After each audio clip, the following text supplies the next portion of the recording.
Praise the Lord. मुझे निवेदन किया गया, रिक्वेस्ट किया गया कि मैं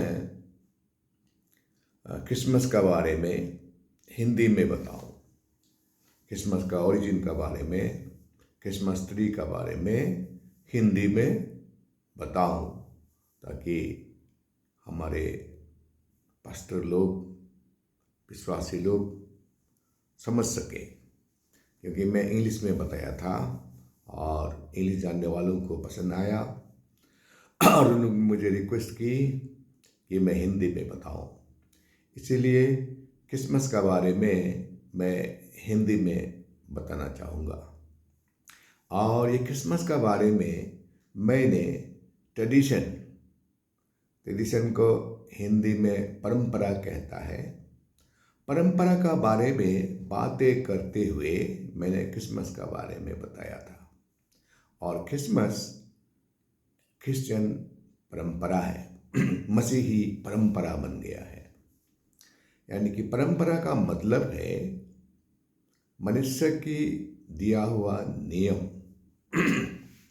परमेश्वर का दिया हुआ नियम का बाहर जो हमारा जीवन का पुस्तक बाइबल में लिखा हुआ नहीं है, जो हमको सिखाया हुआ फर्स्ट सेंचुरी एपोस्टल लोग,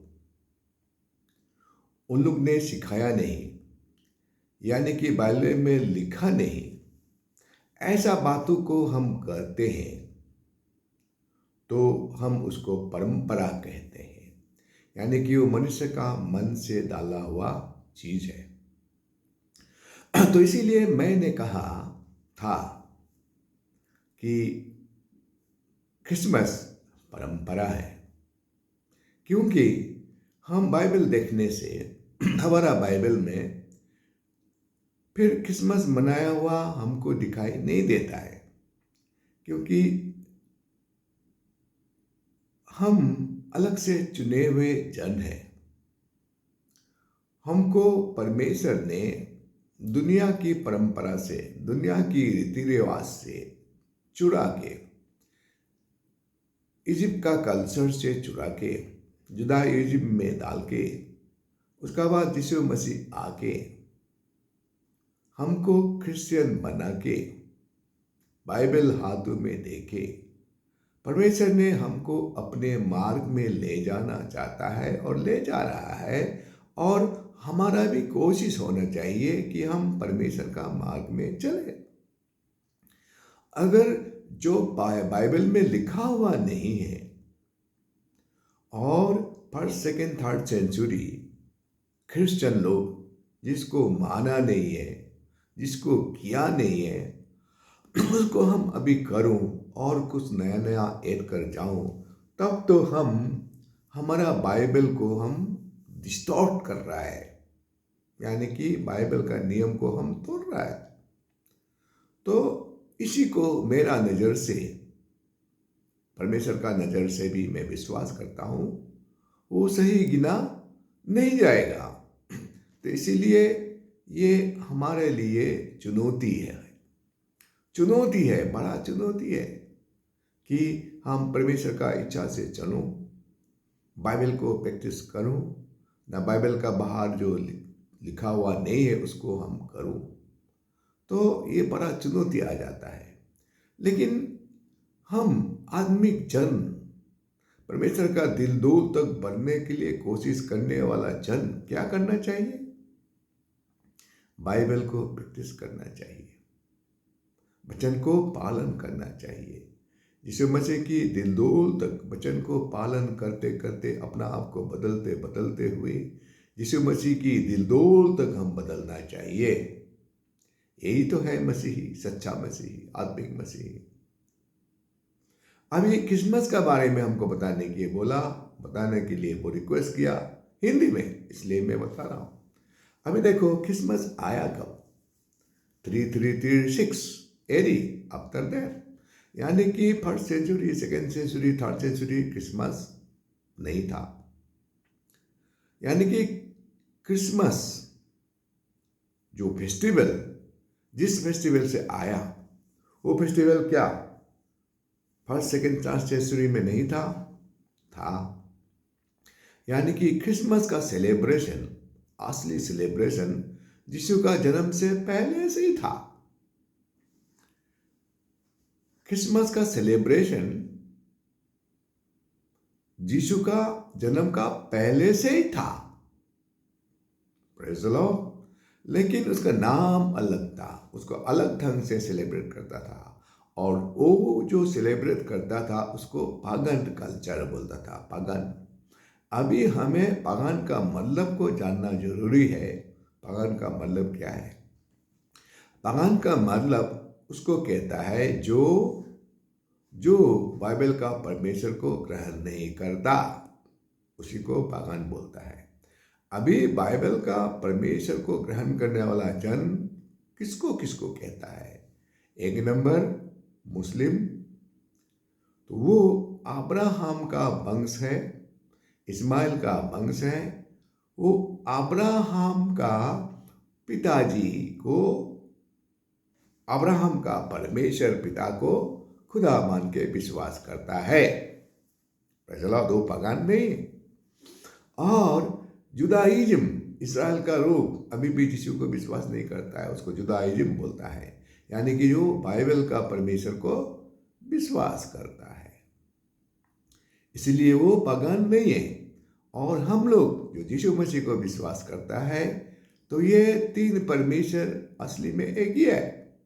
अलग अलग टाइम में अलग अलग टाइम में अलग अलग से बातें किया, तो उसी को वो लोग अलग अलग समझ के अलग अलग से स्तुति आराधना कर रहा है, महिमा दे रहा है। और ये तीनों को छोड़ के दुनिया में जितना भी रिलीजन है उसको पागन कहता है। और दुनिया का रिलीजन का नाम मुझे बताने का जरूरत नहीं है, आप जानते हैं। तो इसीलिए जितना भी दुनिया का religion, Egyptian religion, Babylonian culture, Egyptian culture, उधर से हम लोग को निकल के लेके आया परमेश्वर ने इजिप्ट से।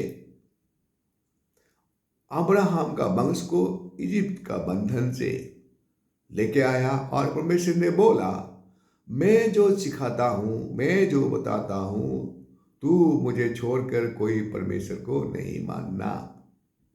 मैं ही परमेश्वर हूं, मुझे छोड़कर किसी को उपासना नहीं करना, और कोई भी मूर्ति, कोई भी चीज नहीं बनाना, चाहे स्वर्ग का हो, चाहे पृथ्वी का हो, चाहे पृथ्वी का नीचे का हो, कोई भी मूर्ति नहीं बनाना। अभी क्वेश्चन है, क्रिसमस आया कहां से? क्रिसमस आया, पहले से ही था पागन कल्चर, पहले से था। क्या करता था? तो फर्स्ट सेकेंड थर्ड सेंचुरी, उसका पहले से ही उन लोगों का एक कल्चर था, उन लोग का एक ट्रेडिशन था, उन लोग का एक फेस्टिवल था। वो फेस्टिवल का नाम था सैटर्नेलिया। सैटर्न, जुपिटर, मरकरी, ये सब क्या है? ग्रह बोलता है हिंदी में, ग्रह। और आप नहीं जानते हैं तो एक तारा समझते हो, आकाश का एक तारा। तो परमेश्वर ने डायरेक्ट बाइबल में लिखा है ना, 10 कमांडमेंट में, कि कोई किसी को आप मूर्ति बना के उपासना नहीं करना, संसार का कोई भी चीज को उपासना नहीं करना। परमेश्वर आत्मा है, परमेश्वर को आत्मा और सत्य से आराधना करना, जो जॉन 4 का 24 में लिखा है। तो ऐसा होने से हम तारा बना के क्यों आराधना करूं? और उन लोग का आराधना था सैटर्नेलिया, और दिसंबर में मनाता था 14 डेज तक। सैटर्नेलिया था, सैटर्न मतलब ग्रह, शनि ग्रह, हिंदी में शनि ग्रह आकाश में तारा है, पृथ्वी का चारों ओर घूमता है। पृथ्वी का चारों ओर नहीं, पृथ्वी का सूरज का चारों ओर घूमने वाला तारा। पृथ्वी भी घूमता है, और इसी तरह पृथ्वी का जैसा शनि ग्रह। तारा। हाँ, तो वो तारा को उन लोग एग्रीकल्चर का परमेश्वर मानता था, एग्रीकल्चर का ईश्वर, खेती बाड़ी का ईश्वर, हार्वेस्ट का ईश्वर मानते हुए उसको साल में 14 दिन तक दिसंबर में मनाया करता था, सैटरनेलिया। Praise the Lord. उसके बाद अभी आप ये सीजन को देखो, एक साल में 2 दिन ऐसा है, एक दिन सबसे लंबा, एक दिन सबसे छोटा। तो सबसे छोटा दिन 23 दिसंबर को गिरता है और 23 दिसंबर का रात सबसे लंबा रात होता है। इसी तरह जून में भी होता है, एक दिन है, जून का भी है, जून में भी एक दिन सबसे लंबा दिन और सबसे छोटा रात, ऐसा होता है। और दिसंबर में 23 में सबसे लंबा रात दिसंबर 23 और सबसे छोटा दिन। तो इसका मतलब इसी दिन में क्या होता है, सूरज का जन्मदिन घोषित करता है। उन लोग सोचा था सूरज की जय हो। सूरज क्या हो गया, सबसे अंधेरा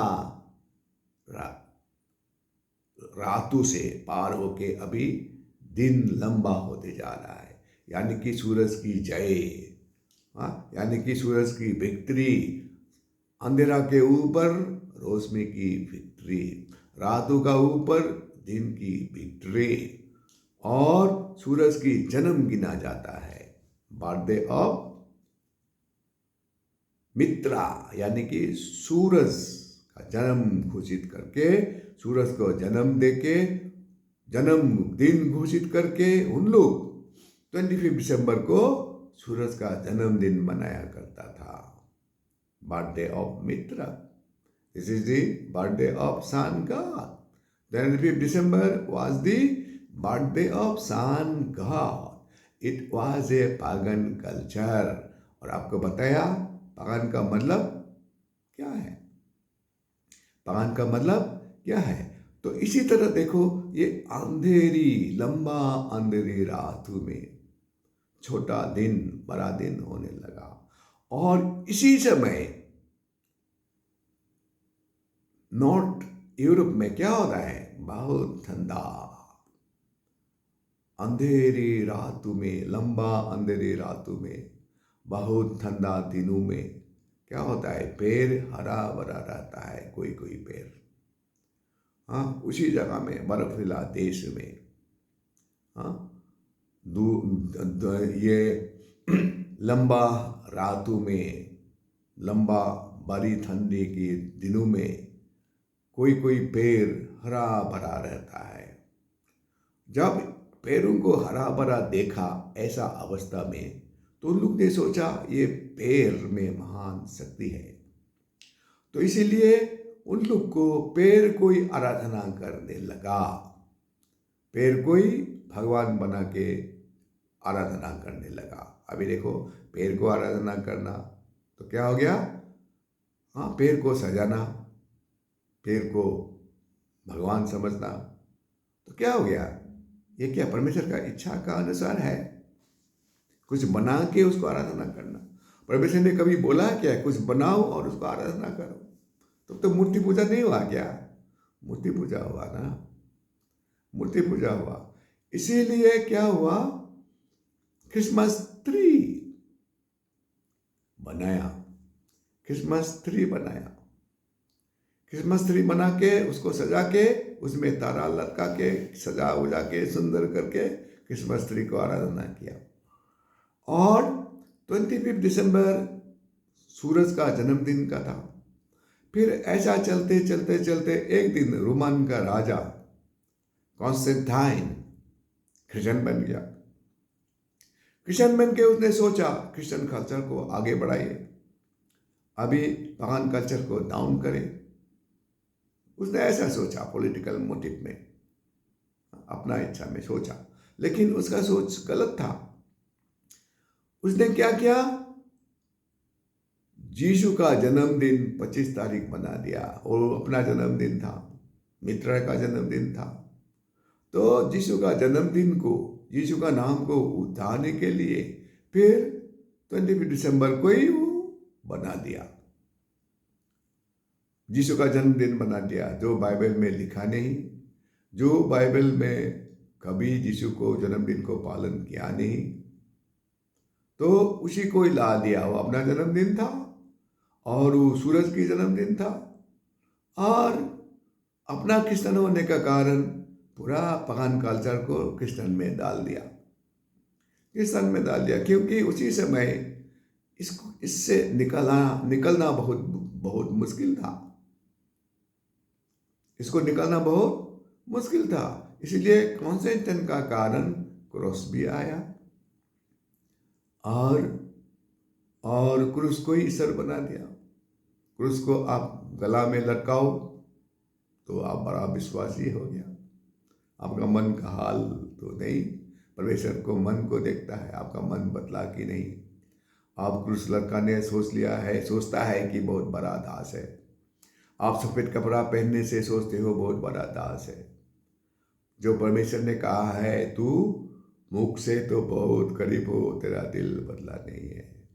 इसीलिए हम अगर क्रिसमस मनाते हैं तो हम परमेश्वर को अपमान करते हैं। परमेश्वर का बर्थडे नहीं हो सकता। Praise the Lord. God is everlasting God. God became flesh. प्रभु जन्म नहीं हुआ है, परिवर्तन हुआ है, देहधारी हुआ है। बाइबल जॉन किताब का 1:14 में लिखा है, God became flesh. Word became flesh. In the beginning was the Word. Word was God, and Word is God. Now Hindi में तो बता दिया, अभी हिंदी में तारा का बारे में फिर कल परसों जब भी समय मिलेगा आपका सामने आऊँगा। आपने रिक्वेस्ट किया और मुझे बहुत अच्छा लगा, हिंदी में बताओ। मुझे हिंदी अच्छा लगता है बताने के लिए, क्योंकि अभी मैंने आपको कोई पुस्तक नहीं देखी, घर के बताया। मुझे अच्छा लगता है हिंदी में बताना, लेकिन परंतु इंटरनेशनल लैंग्वेज तो इंटरनेशनल लैंग्वेज ही होता है ना, तो इसीलिए सिर्फ भारत के लिए मैं क्यों प्रचार करूं? मैं तो सारा जगत के लिए प्रचार करूं, सारा जगत को वचन सुनने दो, यही सोच के मैं इंग्लिश में बता रहा था। तो इसलिए आप लोगों का रिक्वेस्ट के कारण मैं हिंदी में आज बताया। मैं बहुत खुश हुआ और आप लोग खुश रहे। इच्छा करता हूं कि और विश्वास करता हूं कि आपने मेरा मैसेज को पसंद कर रहा है, इसलिए रिक्वेस्ट कर रहा है, इसलिए मैं हिंदी में बताया। और बीच बीच में कोई सब्जेक्ट का ऊपर आप रिक्वेस्ट कीजिए, मैं हिंदी में बताने के लिए कोशिश करूँगा। और मुझे अच्छा लगता है, क्योंकि ये मुझे परमेश्वर का काम समझता हूँ, और परमेश्वर का काम करके मुझे खूब आनंद मिलता है। आप मुझे आनंद देते रहिए, क्योंकि जो आनंद देता है उसको आनंद मिलता है परमेश्वर की ओर से। और आपको दिसंबर आनंदित मिले, नया साल आनंदित मिले। प्रभु कहता है rejoice in the Lord always, again I say rejoice. May God bless you and give you abundant Joy.